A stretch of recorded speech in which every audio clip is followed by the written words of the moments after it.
একদিন মেয়েটা লক্ষ্য করলো তার আঙিনায় একটা কাঠবিড়ালি খাবার খেতে এসেছে, যার পুরো শরীরে এক ধরনের পোকা বাসা বেঁধেছে।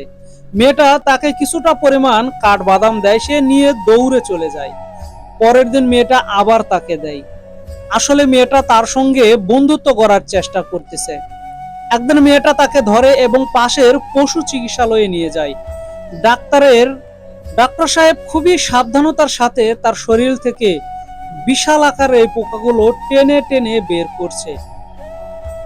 কাঠবিড়ালিটা খুবই ধৈর্যের সাথে এই জিনিসটা লক্ষ্য করতেছিল। সে বুঝতে পেরেছে ডাক্তার এবং মেয়েটা তার কোনো ক্ষতি করছে না, বরং তার উপকার করতেছে। এরপরে যখন কিছুদিন যায় তখন দেখা যায় কাঠবিড়ালি আগের চাইতে অনেকটাই সুস্থ। তার শরীরের ক্ষতস্থানগুলো শুকিয়ে গিয়েছে এবং মেয়েটার সাথে সে আরো বেশি বন্ধুত্ব সুলভ আচরণ শুরু করেছে।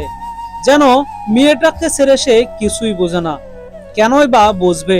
মেয়েটা যে তার সবচাইতে বড় উপকার করেছে, তার পুরো শরীর থেকে সবগুলো পোকা উঠিয়ে ফেলেছে। মেয়েটা নিজের বাচ্চার মতো করে তাকে ভালোবাসতো। এটা একটা সত্যিকারের ভালোবাসা, যেখানে কোনো স্বার্থ নেই, শুধু রয়েছে অগাধ পরিমাণে ভালোবাসা। মেয়েটার জন্য একটা লাইক দিবেন।